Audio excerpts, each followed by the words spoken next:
Hi, everybody. Welcome back to the Empty Pockets podcast with Skip Healy.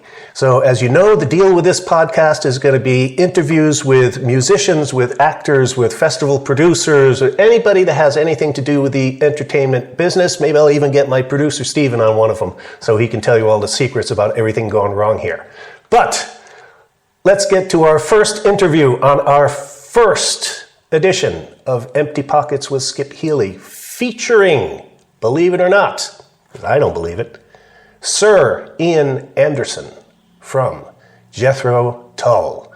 Let's see what the minstrel from the gallery has to say. Yeah, fire away. How can I help you?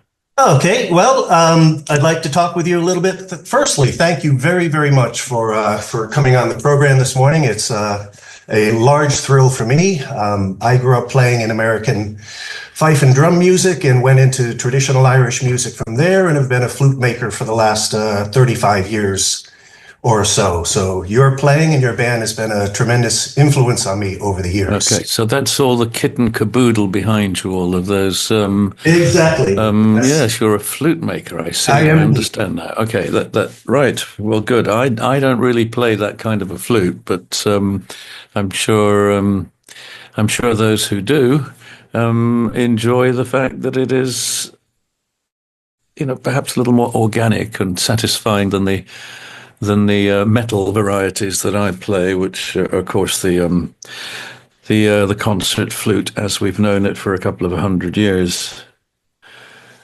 I do enjoy the warmer tone of wooden instruments. I have to say that, because I've always. Yeah, but if you play in an electric rock band, you see that I need all the energy that I can generate from a head joint made out of, in my case, usually silver, although sometimes they have a gold riser or or lip plate or whatever. But I do have a wooden flute with a wooden head joint,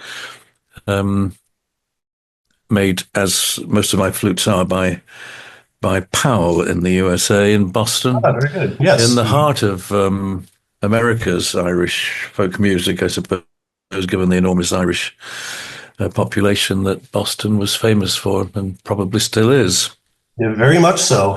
In fact, that's the heart of the largest flute making guild in the world. There's more flute makers in the 100 miles around Boston than there are anywhere else in the world. Yeah, and like a lot of people in that world, they started off working for one or two companies and then got restless and decided they could do better on their own. So most of them have done their learning and their apprenticeship with one or two major companies, and Powell being one of them. But then they go off and think they know better. And sometimes they do, and sometimes they don't. They don't. Exactly, and the public shall decide. Yeah. Yeah, I actually learned my flute making from a man you might have heard of, a fellow called Chris Abel. He makes wooden whistles, and actually he makes phenomenal full grenadilla berm system flutes. Absolutely amazing flutes. Very, very powerful, like cannons, incredibly loud. We have to take care of some business here. You will be returning to Switzerland in May as part of your 7 Decades tour, celebrating an incredible, incredible journey that you and different musicians have taken over the years. Yeah, well, it's, I guess every year we probably play 1 or 2 shows somewhere in Switzerland.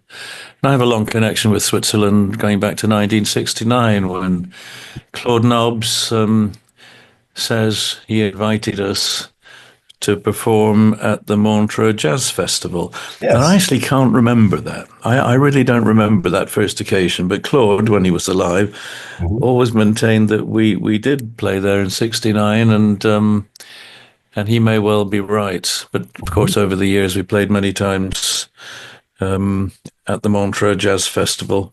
Yes, well, funky times. Funky Claude, yeah. Well, that's what he was referred to in that famous Deep Purple song. Famous Deep Purple song, exactly. In reference to the burning down of the Montreux Casino when Frank Zappa was doing a show. Okay. But anyway, yes, Claude was a friend really from particularly from 1972 onwards. He was one of my friends, but Claude was everybody's friend. So you had to learn to share his affection, sometimes his infatuation, with literally hundreds and hundreds of other musicians, many of them much more famous and some relatively unknown. But Claude, rather like our German promoter from those days, Fritz Rau and his buddy Horst Lippmann, were very instrumental in bringing American artists over to Europe. And so Claude in Switzerland and Fritz Rau in Germany, amongst other promoters here and there, they brought over a lot of blues and jazz musicians who had never been out of the state, let alone the country. And so it was an introduction to people of my age, growing up as teenagers, to a music form that had its considerable bearing to bring on our musical development, and perhaps even our ambition to become professional musicians in a looser and more improvisational style. Mm-hmm. The first major gig I ever performed outside of the United States was in Switzerland in 1982. So I actually go back quite a way in this country. I live here now. I live in a little place called Wohlen, Switzerland, about halfway between Zurich and Basel. A couple hours, 2.5 hours or so from Montreux. But you'll be performing May 27th at the KKL, as we say here, in Lucerne, May 28th in the Kursaal in Bern. I was fortunate enough to perform in the KKL a couple of years ago. It's an amazing hall, a beautiful, beautiful hall. I don't know if you've been there yet, but I'm sure you'll enjoy the evening when you're there.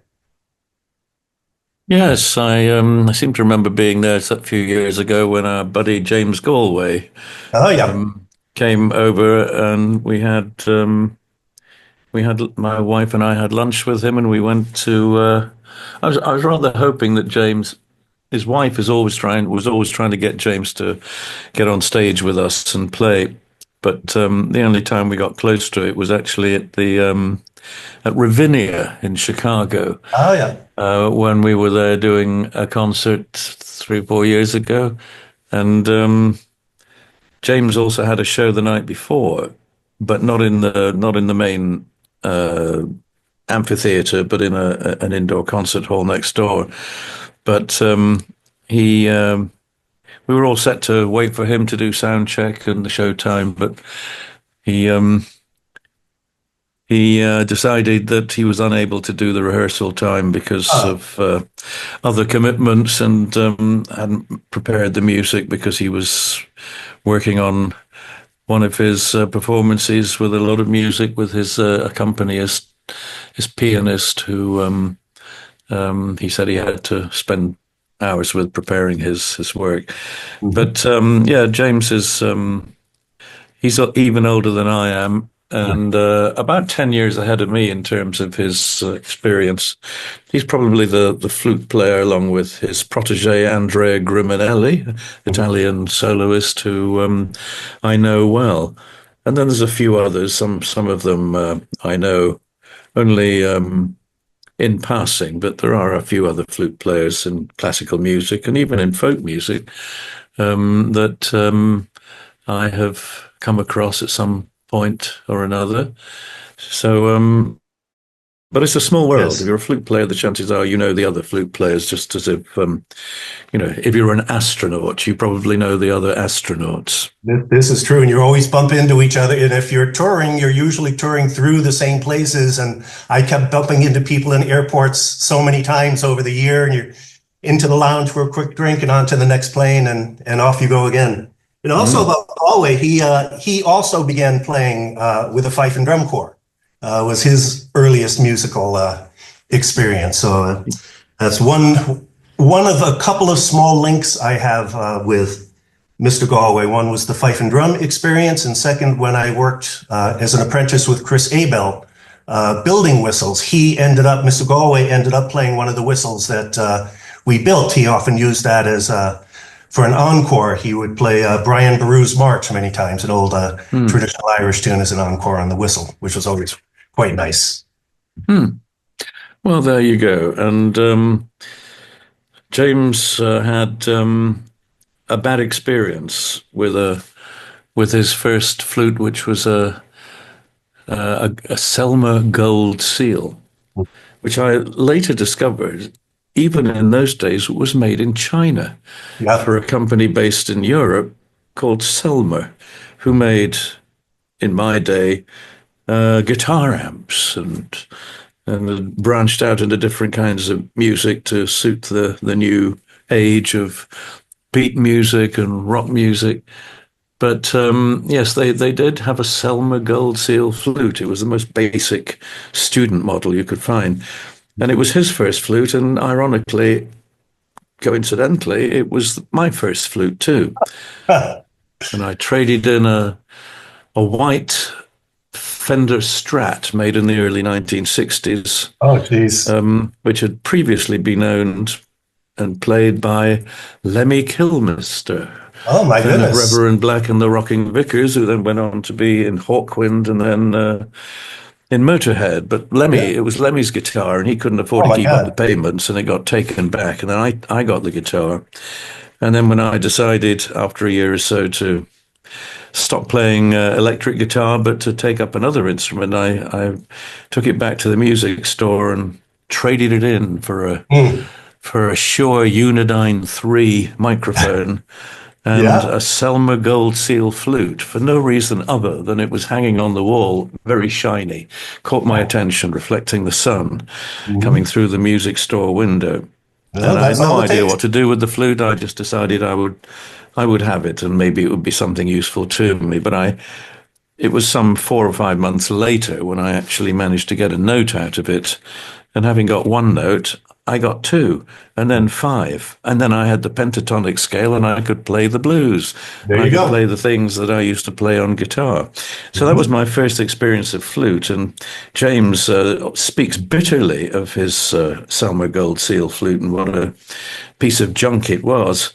So I thought it was appropriate on his 80th birthday to scour planet Earth for a Selmer Gold Seal flute of that vintage. Oh, no, you didn't. Of the time when he played it. And I actually found one in an unplayable condition, but I bought it for a few pounds on eBay or wherever and sent it off to a company that I work with in London who sell and repair and service flutes, and they got it in a playable condition, and I packaged it off and sent it to James for his 80th birthday. Wonderful. and he sent me back a message with him playing the Selmer Gold Seal flute, and frankly, it sounded just as bad as it was when I guess he had one. It was, even though it had been serviced and made playable, it was only just playable. Just playable. So anyway, there we go. My Selmer Gold Seal flute was stolen in 1969, and I moved on to a different brand of flute made by a company called Artley. Oh, yes. In Indiana, who made all the brass band instruments at the time. They were famous for making music for marching bands, and so I played Artley flutes for a few years. I think I owned something like 22 of them because they kept breaking. So I would get different bits of different flutes and put them together. So I always had one flute that at least had 3 sections that were playable. Yeah, Frankenflute. Indeed, they were. They were. They didn't always necessarily fit together terribly well, but you could shim them out with a piece of toilet paper or something to make a snug fit. Yeah, a couple of cigarette papers in every flute player's box for sure. Well, so that's the end of part 1 of my interview with the great Ian Anderson. I hope you enjoyed it. Some good stuff coming in the next segment, though, in part 2, which will be coming up in 2 weeks. So be sure to tune in for that. And also, you have an option to become a member of the Snug. Now the snug, if you don't know, if you're in an old Irish pub, there's usually a little kind of, not really a separate room, but in the main room, there's another little place where people can go a little bit privately and enjoy the music of the evening. So our feature in the snug is for paid members. Sorry, but I gotta make a buck. This is the Empty Pockets podcast. We gotta fill those I got a kid, she needs new shoes. What can I tell you?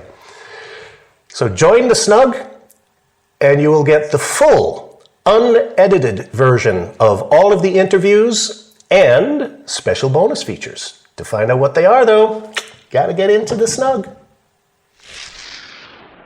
Now's the portion of the show that I like to call the tip, and it might even turn into the tip and the tune, where we show you how to incorporate the tip into the tune. So I do a lot of teaching, and one thing that I've always stressed over the years about playing the flute, playing the fife, playing the whistle, anything that you're blowing into. There's 4 parts of this process that need to be in balance. Air in. When you breathe in, breathe in. Take in a volume of air. Don't just breathe in your throat. Try to breathe down here through your diaphragm. So you get that very deep. Listen to the difference in these sounds. If you breathe just with your throat, you try to take a quick little puff and survive a piece of the tune. That's not going to get you through very much material though.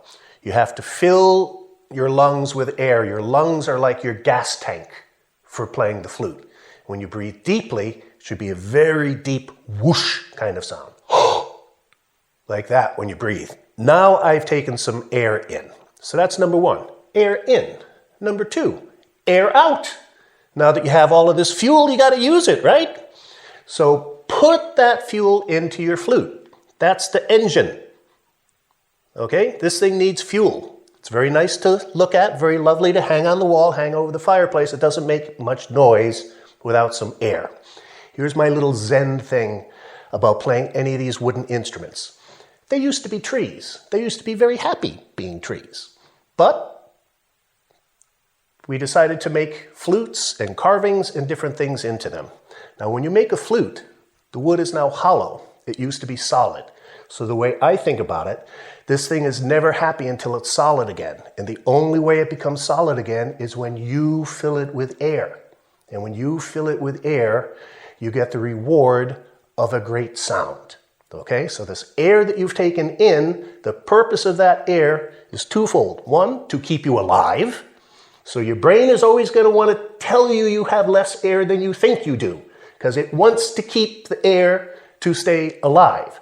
You're not going to die by blowing into the flute. Well, you might, but very low probability. So take the air you have, use it to get some good sound. So step 1, air in. Step 2, air out. Step 3, finger up. If you are venting a hole, if you're opening a hole, get your fingers up. They don't have to be straight up like this, but they should be not hovering over the top of the hole either. That air needs to come out of that vent so you get good intonation on the note. Okay? Air in, air out, finger up, and guess what number 4 is? Finger down again. There you go. Drive your finger down to the flute. Explode your finger up. Drive it down. Make a positive or negative seal in the instrument. This doesn't know a lot. Okay? You have to tell it what you want it to do. And I want to destroy the myth about what a beautiful, wonderful, loving thing it is to play music. No, it isn't. It's a death match.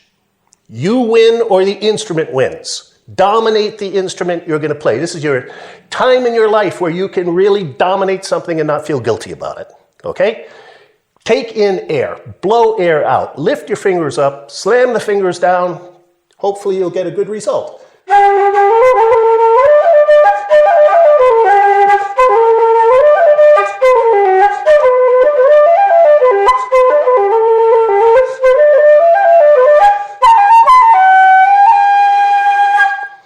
Make some noise. Be proud of the noise you make. All right?